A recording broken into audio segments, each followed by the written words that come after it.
America presents Crosstalk, a nationwide call-in program discussing issues that have an effect on our families, our communities, our churches, our nation, and our world.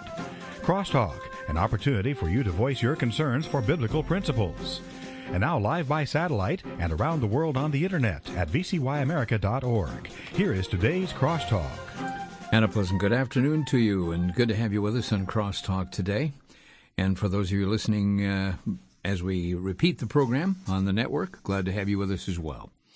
Well, today we're going to be talking about something that has been on the hot burner for a number of days and weeks, the issue of gun control, the push for gun control.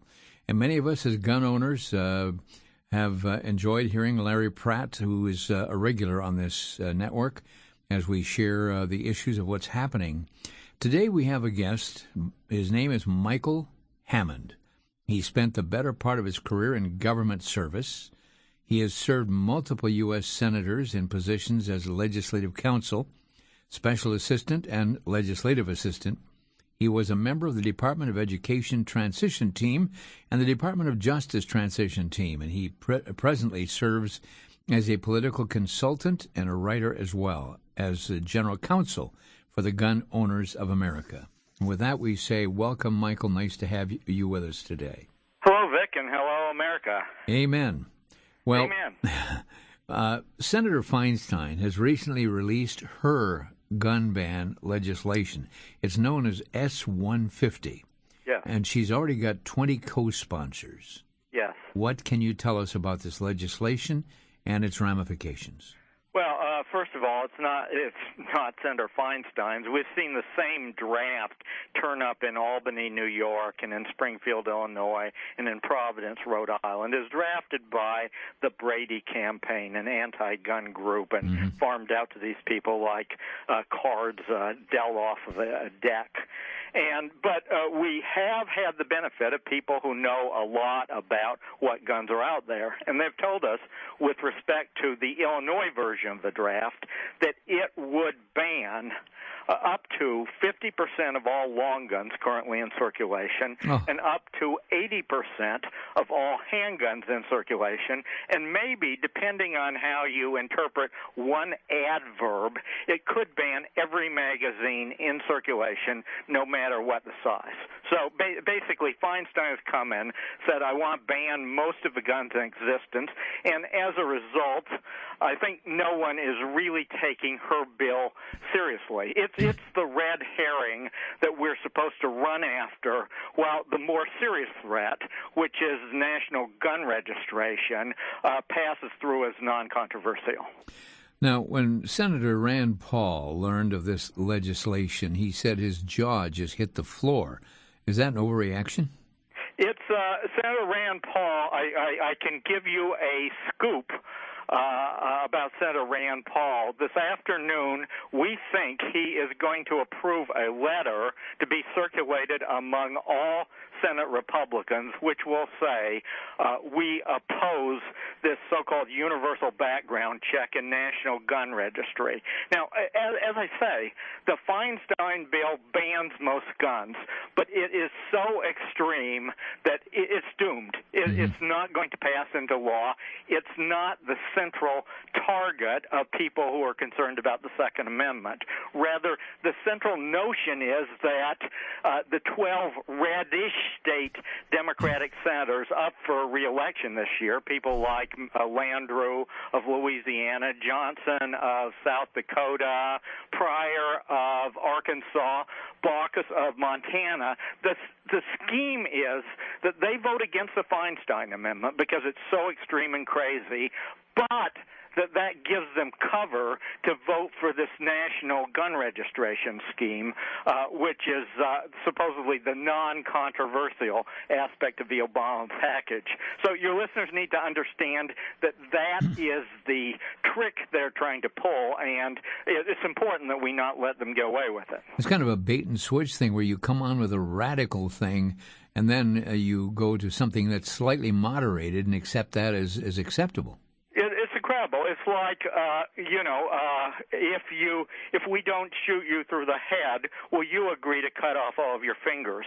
And too often in the past, and there are very few advantages to being very, very old in this town, but one of them is you see this happening over and over and over again with the full automatic ban in 1986 and the armor-piercing bullet ban and the plastic gun ban and the toy gun ban and the Brady law, and each of them passes because our people say, well, that sounds reasonable. Maybe this is the last gun control I'll have to vote for. But guess what? None of it does any good, and all of it is just nothing but a platform for the next demand for gun control, normally predicated on the next horrific tragedy. Now, let me ask you this. Yes. Does this actually reclassify certain firearms to be included as assault weapons? Yes, it does. And incidentally, I was in the military. I was in the Army. Mm-hmm. And I had a military assault weapon. It was an M16. Sure. It was a fully automatic firearm.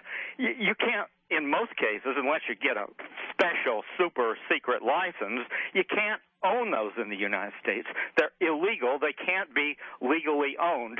So what Feinstein is trying to do is saying we're going to take a name traditionally applied to guns which are now illegal and apply it to guns which may cosmetically look like them in order to get people to hate them too. That's the Feinstein strategy. Let's use misclassification as a political tool. You know, the issue of a gun, and there are a lot of lookalikes out there. I mean, you see some of the gun stores I've been in, and you see some things that look like a military weapon, but it's really a semi-automatic. It is not an automatic machine that empties its clip. It's not a military. People would be crazy to go into a firefight in Afghanistan or whatever with a semi-automatic firearm, and by and large they don't. I'm told that sometimes in order to practice for sniper training that a semi-auto may be used. But as a general proposition, if you're going into enemy fire, you don't take one of these semi-autos with you. The notion that these are military weapons or military-style weapons or assault weapons or anything like that is just a lie.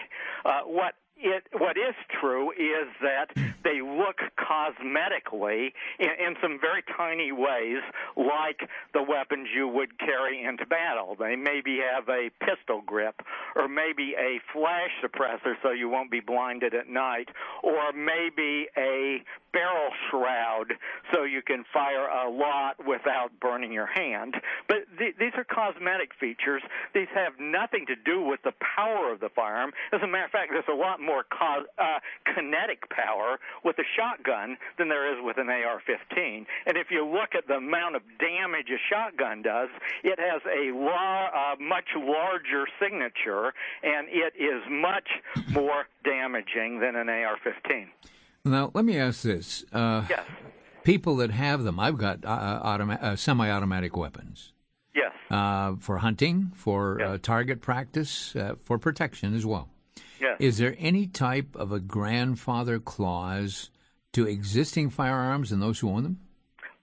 Yes and no. Basically, the Feinstein legislation itself, the legislation which is the red herring, which isn't going anywhere, does have a provision saying, initially they were going to say you can keep the gun you currently have, but you have to get a machine gun license for it. When we attacked that, they stepped back on that a little. Now it's you can keep the gun you currently have so long as you keep it unloaded and locked up in a safe. Well, I can tell you, my brother lived in a dangerous area of Kansas City, woke up in the middle of the night with a drug dealer standing over his bed. Oh. He pulled a gun on the guy, held the guy, stood the guy down until police arrived, and my brother may very well be alive today as a result of the fact that he had that loaded gun sitting on his nightstand. I can tell you, for those of you who think that the Feinstein Amendment is going to do you any favors by allowing you to keep the gun you have and putting it unloaded in a safe, I hope you don't get in the situation he did, or else you're dead. I was driving through Kansas City several years ago and coming up Troost, I think it was. Oh, that has all memories of my childhood. We went to Troost to go shopping for cut-rate clothes. Well, we pulled up at a red light, and there's a gas station on the corner, and before the red light turned green, a shotgun blast went off over by the gas station, and I'll confess, I drove right through the red light and got out of there. I mean, it's probably a good advice in most of the places in Kansas City that I grew up in. As most inner cities can be very dangerous places to live. But I will tell you this. I will tell you, in my inner city ghetto high school in the 1960s, as an ROTC student during the Vietnam War, there were about 100 of us who walked up and down the halls, who walked across the playground, who walked up and down the sidewalks carrying our semi-automatic M1 fully functional rifles. They didn't have a firing pin, but you couldn't tell that to look at them. A firing pin is pretty easy to put in. But we walked back and forth, 100 of us, through this ghetto high school with semi-automatic assault rifles, quote unquote, and no one thought we would shoot the place up. Lo and behold, I graduated in 67. In 68, they passed the Gun Control and Safe Streets Act of 1968, supposedly keeping America safe from guns. My questions are our streets safe? Did they control guns? Are the magazines affected by her legislation? Yes, her legislation would ban all magazines of 10 rounds or more than 10 rounds. And in addition, and this is interesting, all magazines which can be readily restored, blah, blah, blah, blah, or converted to 10-plus round magazines.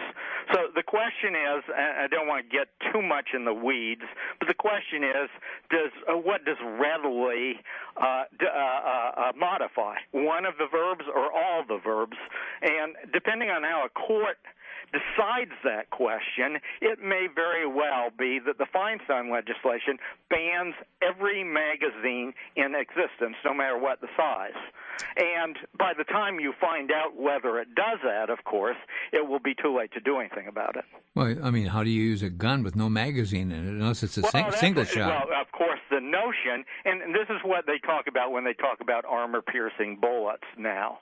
There is an armor-piercing bullet ban, but what they want to do is create a test which would effectively ban all ammunition and therefore ban guns. The Feinstein bill goes a similar route. Let's ban guns by banning magazines. Now, and so, the other side is crafty, cunning, and devious.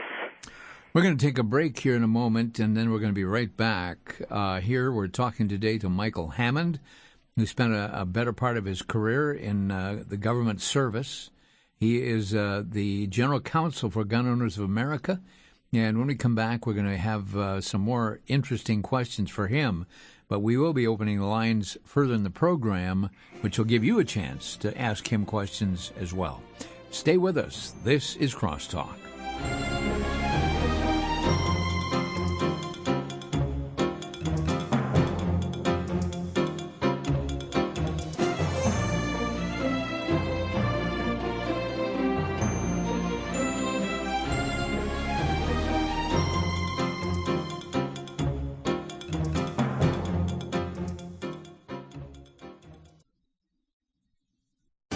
Back to Genesis with Dr. John Morris, scientist with the Institute for Creation Research. Dr. Morris, why isn't there more agreement among scientists as to the details of evolution? Chris, there are indeed many controversies among scientists in regards to theories of origins. This is because whatever origins happened did so in the past, before anybody was present to observe it. Thus, this is less of a scientific question than a historical question. Ultimately, this boils down to a religious question. Creation and evolution are both worldviews and the scientific support for each. Obviously, these are closely held and emotional. Challenging one's view often results in an emotional response. There is so much scientific support for the Christian worldview. I recommend that we all go back to Genesis and start our thinking there. To discover more facts that support your faith, visit us on the web at www.icr.org. That's www.icr.org.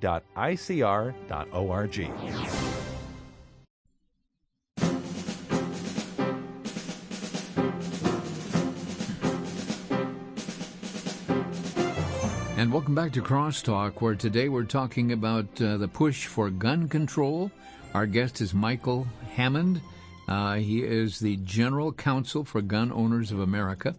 Is observing what's going on in Washington and some of the charades that are going on, somehow to impress people that, that something is being done. But what is being done is certainly alarming to many of us as gun owners, and we're going to be covering that further. Michael, as far as the universal background checks, do you think those are a threat to gun owners? Yes, I think that's the most serious threat. As I said, I think Feinstein is the red herring. I think what the Obama administration really wants to pass is the universal background check. And what does that mean? That means that you have to get the go-ahead from the federal government before you can exercise your Second Amendment rights in any form anywhere in America. You have to be checked out, and the government has to say, okay, you can own a gun. Now, the question is, what's wrong with that? First problem is that increasingly the Bureau of Alcohol, Tobacco, and Firearms and the Federal Bureau of Investigation are using those background checks to put together a national gun registry. How do they do that? Well, every time you have one of those checks, you fill in a little index card. It's called a 4473. Now, what the Bureau of Alcohol, Tobacco, and Firearms is doing is it's coming into gun dealers pursuant to its once-a-year inspection and photocopying all those cards, taking pictures of them, so it has a record of everyone who purchased a gun through that gun dealer. As a result, if everyone in America has a 4473, then everyone in America can have their 4473 photographed and can be on the Bureau of Alcohol, Tobacco, and Firearms National Gun Registry.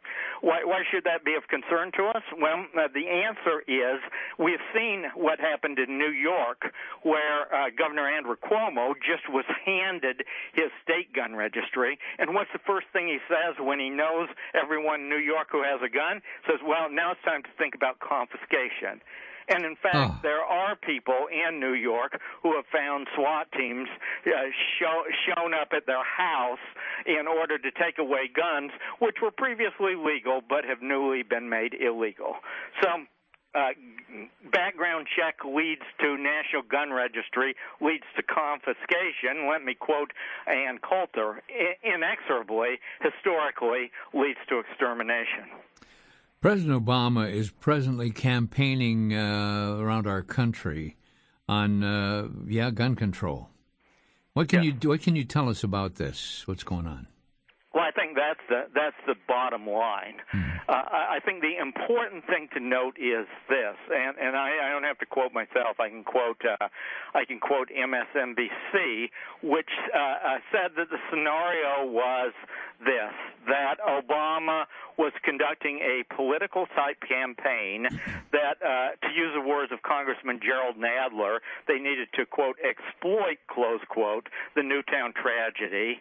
To use the words of Julian Epstein, a TV commentator, the exercise is to break the back of the gun manufacturer's lobby. And to quote Ed Rendell, the former governor of Pennsylvania, they are, quote, lucky, close quote, Newtown was so bad because of their ability to use it to achieve gun control. I mean, what sort of twisted mind would think that we were lucky that so many kids were killed at Newtown? But I think everyone understands what the exercise is. The exercise is that the Obama administration thinks that it has discredited the pro-lifers and pro-family conservatives as a result of Aiken and Murdoch during the previous election. It thinks that it's discredited Grover Norquist. It now thinks it has gone after the military conservatives with this sequestration issue. And at this point, the Second Amendment community, the pro-gunners, remain the strongest pillar of the Republican Party's ground game. I think Obama understands that if he can destroy that, if he can come out of this exercise saying, I broke the back of the gun lobby, at that point, there is no impediment to all the liberal things he wants to do for the rest of our lifetimes. Now, a picture was just released of the president claiming that he was skeet shooting. Any comments on this? Well, normally, I really probably shouldn't comment, but normally skeet go up in the air. He seems to be shooting straight on. So we're wondering what sort of skeet shooting he's doing exactly. But I hesitate to speculate on that. There have been various doctored versions of that, which are definitely photoshopped. One showing that what he's aiming at is the Constitution of the United States. But I probably shouldn't say anything more about Barack Obama and skeet shooting, but I've gone skeet shooting, and I can tell you, the skeet go up in the air, and they're not at ground level. Oh, you shoot. Whatever he seems to be shooting at is. I mean, when your clays go up in the air, that's when you don't shoot them at the ground. Yeah, it simulates a bird. Yeah, he It's like Michael Dukakis in the tank. It's someone doing something that he is clearly uncomfortable with, is clearly unused to, and only in the process making himself look like a fool. Well, now, we keep hearing from the administration and our president they're using the term hunters. Yeah. But a report came out in 2011 that gun owners in the U.S. outnumbered hunters by 5 to 1. Yeah. Now, this issue is more than just hunting, isn't it? Yeah, most people keep guns in America anymore. In, I think it was 2010, the number of pistols exceeded the number of hunting rifles in terms of the guns actually purchased. And what this reflects is a trend of Americans toward buying guns to a greater extent for self-defense as opposed to hunting. It's all a legitimate purpose of the Second Amendment, but a lot of Americans feel that they need firearms in order to defend themselves, particularly women who had abusive spouses, and we work with a lot of them who are afraid that the only equalizer, the only thing that is going to keep them from being killed if that spouse shows up in their bedroom in the middle of the night is a firearm which they can use. And so, self-defense is becoming a more and more central vehicle by which people exercise their Second Amendment rights. Well, tomorrow night, I have the privilege of interviewing Sheriff David Clark. Yes. And he's going to be with us on our TV station, and we'll spend an hour together talking about all of the reaction to his statement regarding the 911 thing and be prepared to protect yourself. Yeah. And the misinterpretation of what he said, suggesting that 911 not to be abandoned or forget about it, just carry your piece and deal with it. That's not what he said at all. Yeah. But it's going to be interesting tomorrow night. We're going to be giving him a chance to share his thoughts. No, I certainly expect that to be interesting, but let me say this. By and large, when that guy shows up and points a gun at you, you're not going to be able to call 911 and wait for the police to arrive in order to determine whether you live or die. I had a friend who worked for Congressman Tom DeLay at a point in which he was, I think, whipped to the Republican Party in the U.S. House of Representatives. And the House and the Senate are protected by 1,800 armed guards, which we, the taxpayer, fund. However, when a gunman in 1999 broke into the Capitol and shot the 2 guards at the metal detector, there was nothing to keep him from running through Tom DeLay's office suite and killing people. And there reached a point in which he could either make a left turn or a right turn. If he made a right turn, my friend was dead. If he made a left turn, the Capitol Hill policeman was dead. He turned left, the Capitol Hill policeman died. But my friend said afterwards that the one thing that he was thinking in this building protected by 1,800 armed guards, as he was standing there determining whether he was going to live or die, was, I wish I had a gun.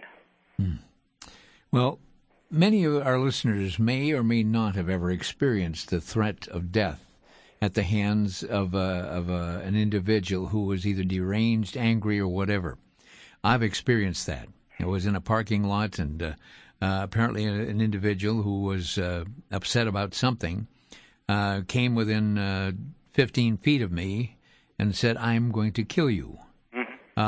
It's not a pleasant thought, but it happens. And thankfully, I pulled up my cell phone and snapped a picture of him. That's all. That's the only help I had then. Let's just put it that way. Then. He was pretty easily dissuaded. I've also had someone, a kid, hold a gun to my head, and I could hear the click as he began to pull the trigger to blow my brains out. And interestingly, I've lived in all sorts of places. I've lived in Missouri and New York City and Washington, D.C. and New Hampshire. But the only time someone's actually held a gun to my head was in Washington, D.C., where guns were absolutely and totally banned. But, of course, since this guy was willing to blow my brains out, which was also illegal, he had no problem having an illegal gun. And the only thing the D.C. law did by banning guns was to say to him, you can kill this guy, and there is absolutely no danger that this guy is going to be able to shoot back. So as a result of that, in the District of Columbia back in the early 1970s, it had about 200 homicides a year. In 1976, it passed a law banning virtually all guns.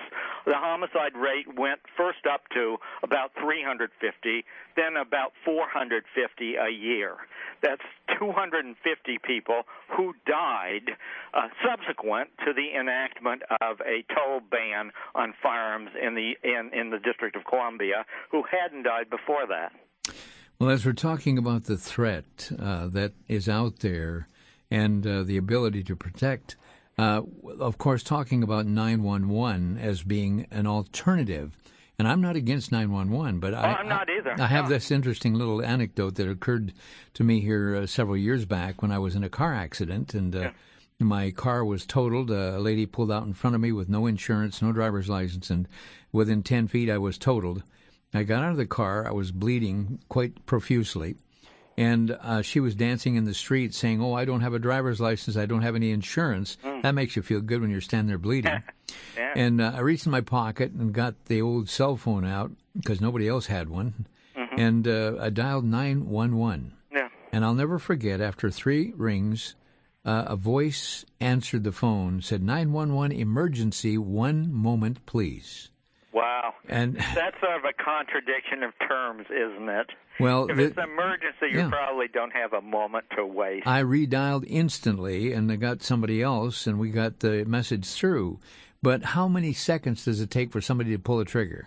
I was in Washington, D.C. I think the one time in my life I've ever dialed 911, my apartment building backed onto a park. And so I'm walking through the park, going down to have dinner and a movie on, I think it was Sunday night. Found a dead body hanging from a tree. So I went back up to the payphone at our building. I dialed 911. I said, "There's a dead body here," and it took them 25 minutes to arrive. Oh. We're going to take a break here and be right back. We're going to open our phone lines. If you'd like to join us in conversation, questions, statements, maybe experiences that you've faced, our telephone number nationwide, anywhere on the planet, is 800-733-2733. 800-733-9829. 800-733-9829, toll free. We'll be right back.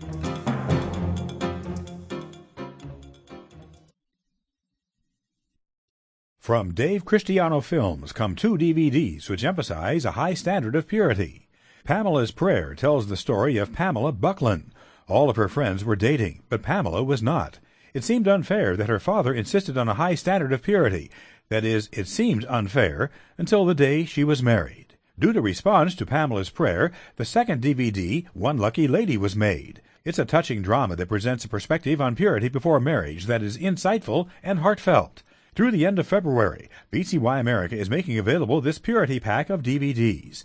Any 2 copies are available for a donation of $15. Or if you want multiples to share with others, any 4 copies are available for a donation of $20. Or a combination of 12 DVDs is available for a donation of $42 to VCY America. To obtain your copies, call 1-800-729-9829 and specify how many of each DVD you wish to order. That's 1-800-729-9829.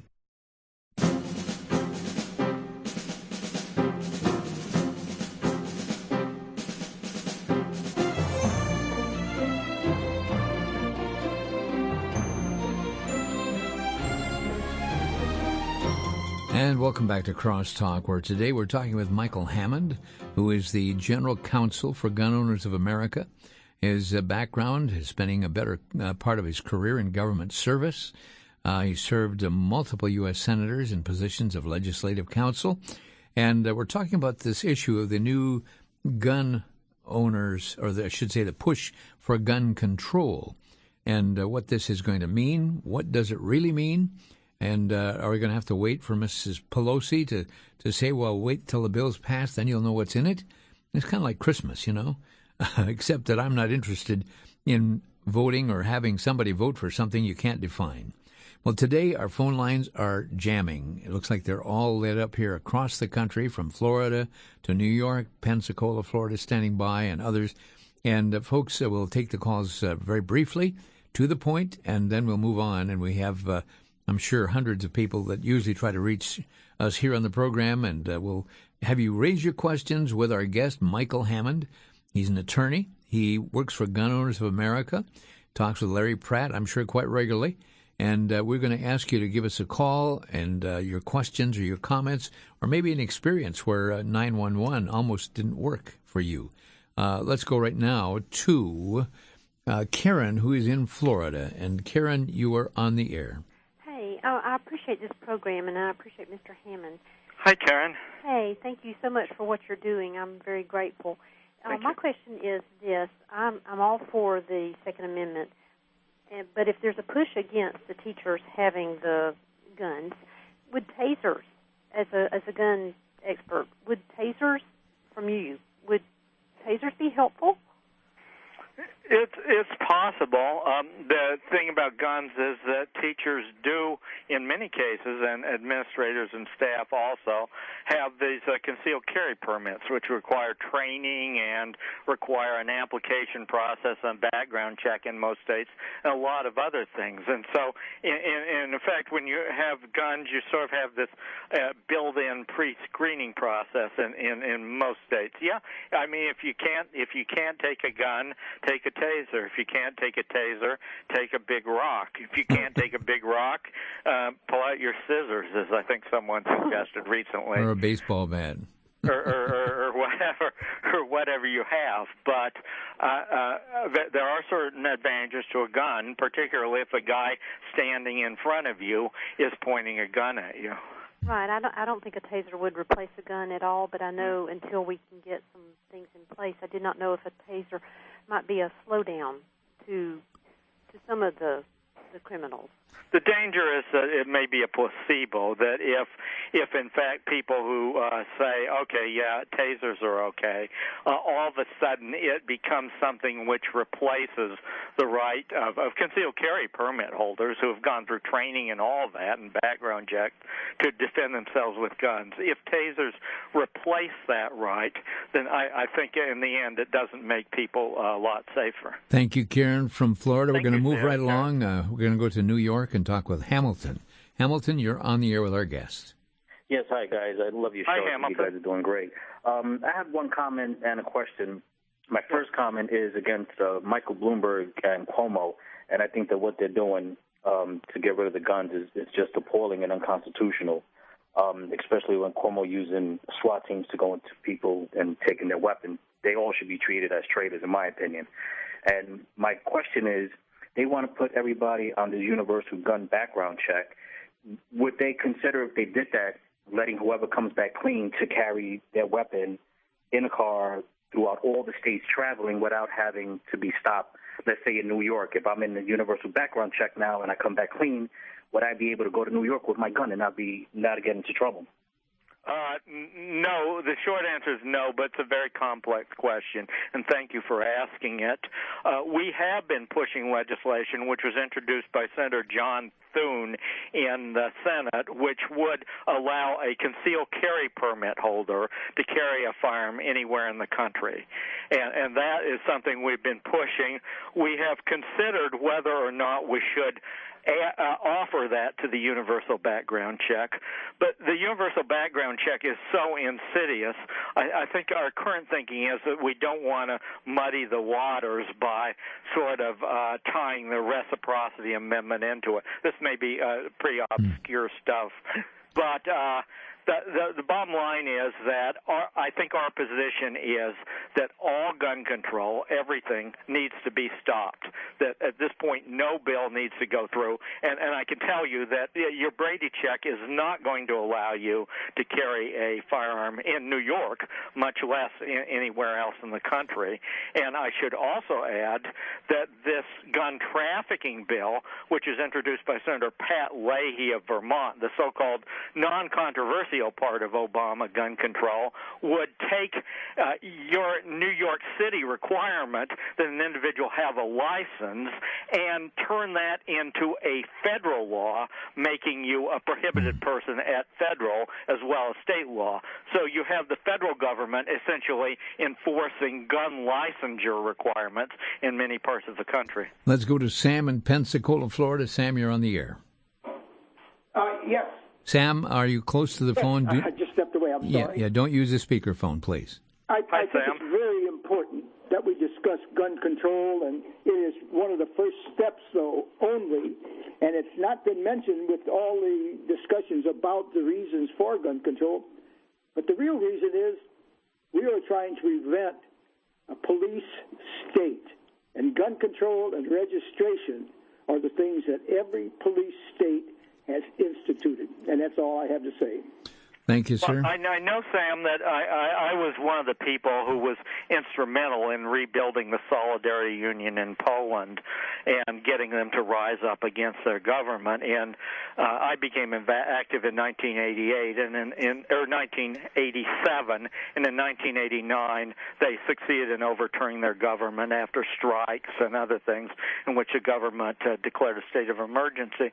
But I remember saying across the table and on Connecticut Avenue in Washington with Jerzy Milewski, who was subsequently to become the Polish Secretary of State. And they're telling me, they have all these tanks and all these guns in our country, and we don't have anything.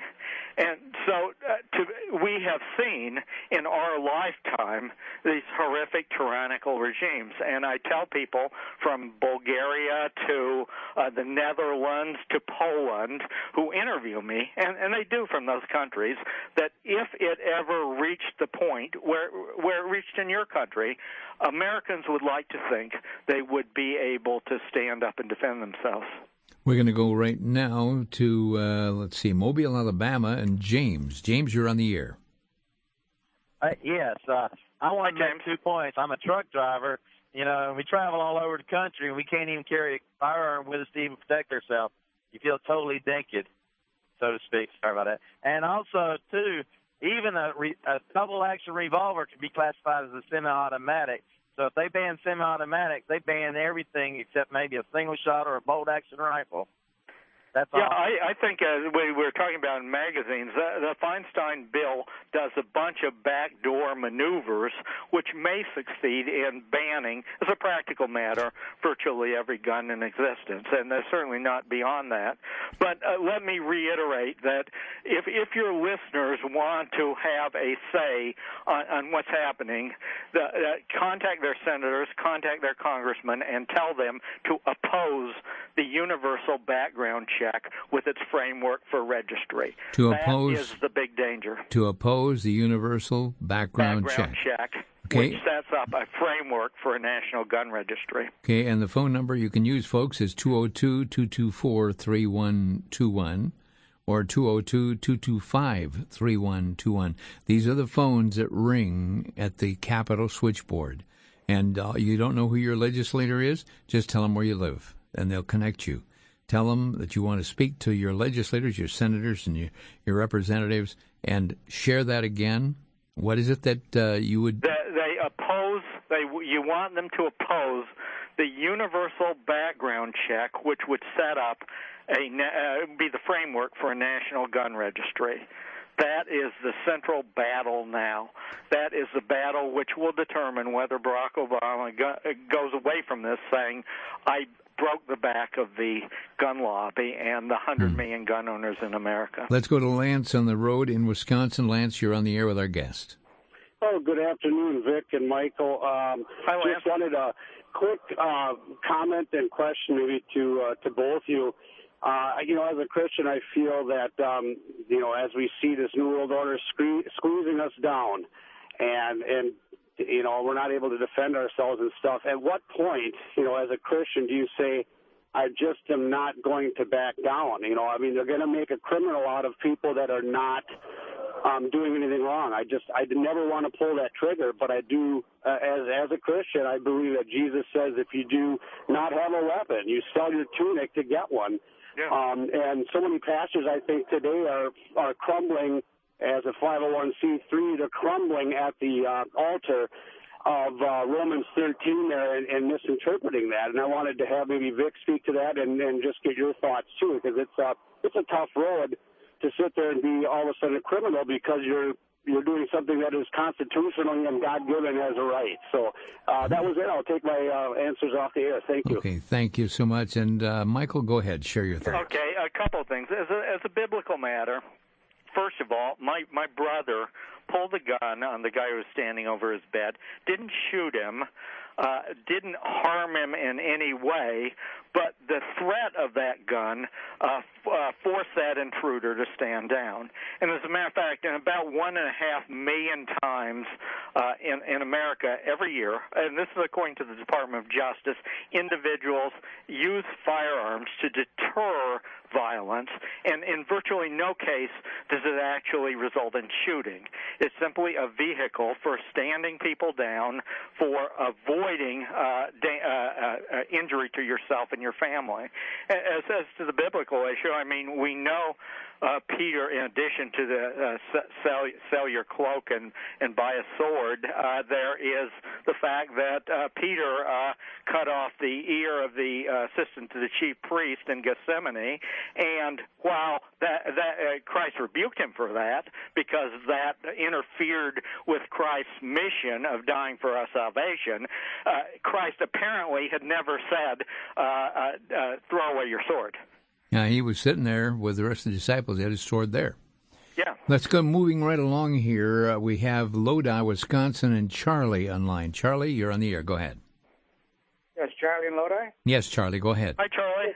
Hi, quickly, I just love your show. You always have interesting topics. Thank you both. But Thank you. Quickly, a hate crime. I don't like that term because every crime is a crime of hate. Mm-hmm. Assault weapons, I don't like that either.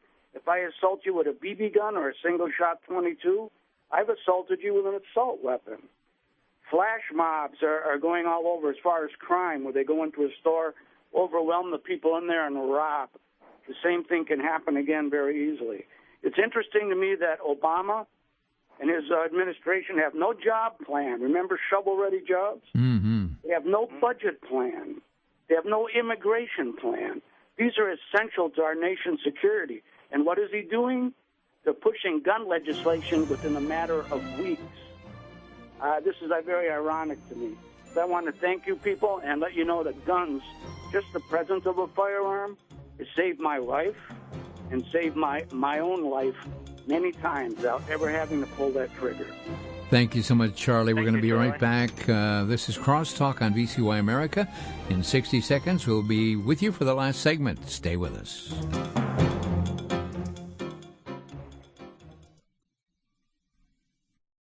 For the Worldview Weekend Minute, I'm Brennan House. Our website is worldviewweekend.com. Recently, megachurch pastor and seeker-sensitive pastor Perry Noble blogged on his website the following, quote, I know so many people who really don't have a problem with Jesus, but they have a major problem with the church. And so because of that, they simply refuse to receive the product, Jesus, because of who or what is associated with him.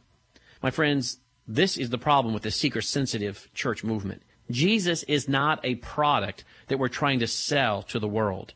And many people that have a problem with the church, the problem is that they don't like the biblical gospel that's being preached. They want the watered-down milquetoast of the seeker-sensitive church. In fact, my friends, Jesus is not a product that should be marketed with man-centered marketing. That is a false gospel and a false Jesus. We need to preach the biblical gospel.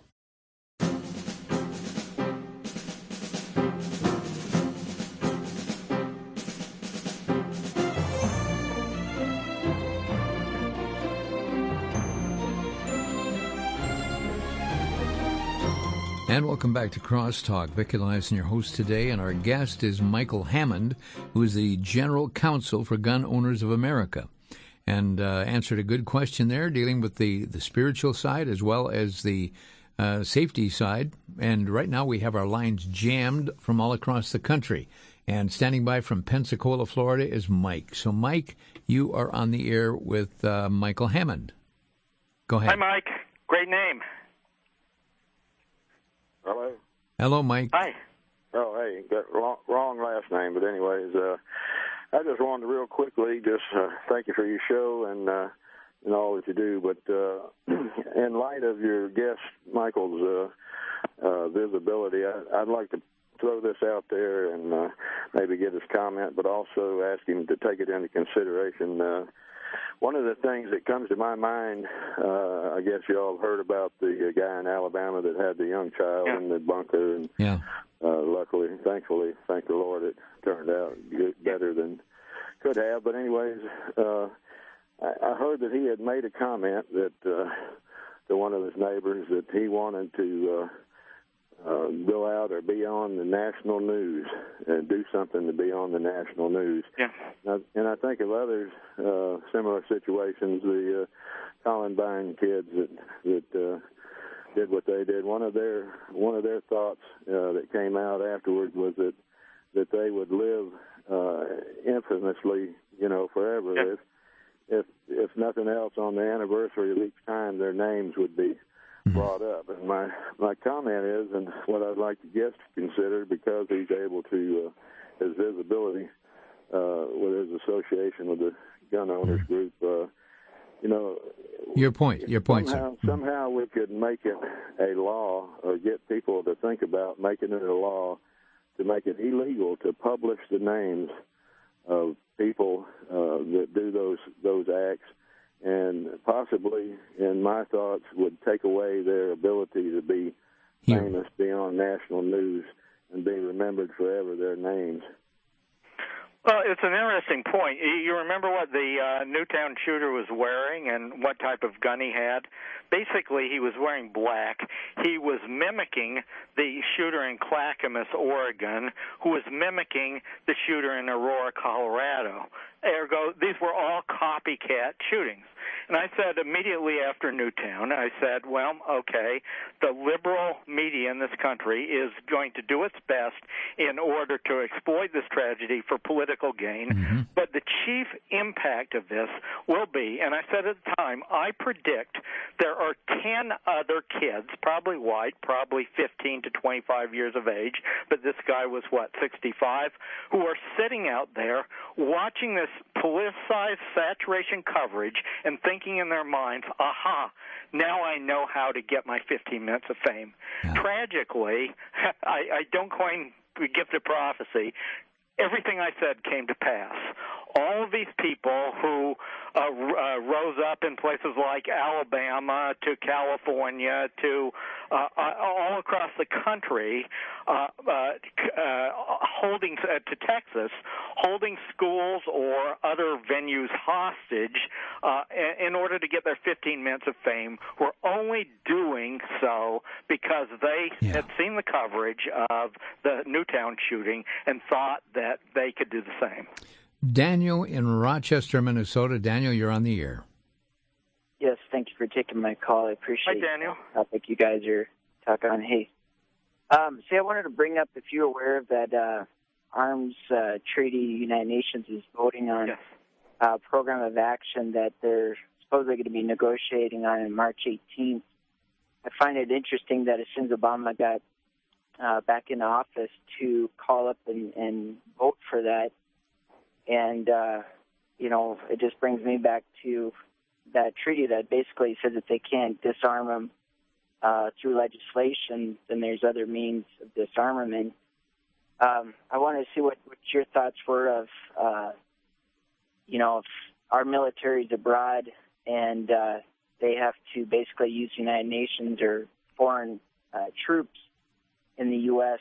for confiscations if our own military refuses. What's the reality of that type of situation? Okay, let me address it's called the Arms Trade Treaty. It's being promulgated by the United Nations. What it would do is it has language which can conceivably require the United States, if it ratified it, without any further legislation, to register all guns, to ban a large category of guns, including maybe handguns, and to require microstamping on all guns and ammunition, which is a technology which we may not have, and therefore the microstamping requirement could, in the end, be a back doorway of banning guns. That treaty was sidelined in July of last year as a result of objections from the Second Amendment community going into the election, and lo and behold, the day after the election, Barack Obama revived it. So it's sort of intriguing, given how little power the gun lobby has, that Barack Obama was our best friend on November 5th and our worst enemy on November 7th. We're going to come back right now. In fact, not come back. This is the last segment. We have exactly 1 minute left. And, Michael, if you would give us your website where people can get more information, please feel free to do so. Gunowners.org. Gunowners.org. Or let's see, or gunowners.org. Yeah, I'm the world's least competent technology guy, but that's correct. I want to thank you so much for being with us, Michael. Give our regards to Larry. Thank you, Ben. We hope that folks will keep in touch. And as we look at the Constitution, our rights, let's stand for those rights which we have and not let them erode. Again, thanks so much for being with us. God bless you too, Michael. Well, that's it for today. I want to thank you for joining us and invite a friend to listen to Crosstalk. And we do have invitation cards, ITL we call them, invitation to listen cards. If you'd like to contact our office at 800-729-9829, we'd be glad to send them out to you. It just says Crosstalk, and then you put in the spot on the dial. Again, to our callers from all across the country, sorry we didn't get everybody else in here, but it's been a busy day and a fast-moving hour. Thanks for joining us today on Crosstalk.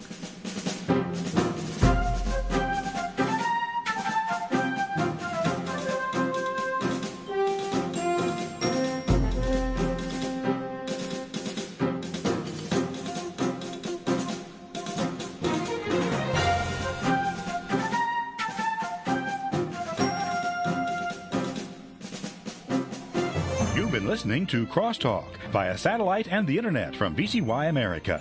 Views expressed may or may not be those of this station. For a CD of today's program, send a donation of $6 or more to VCY Take Ministry, 3434 West Kilbourne Avenue, Milwaukee, Wisconsin, 53208, or download by RSS or podcast from crosstalkamerica.com. And join us again for Crosstalk.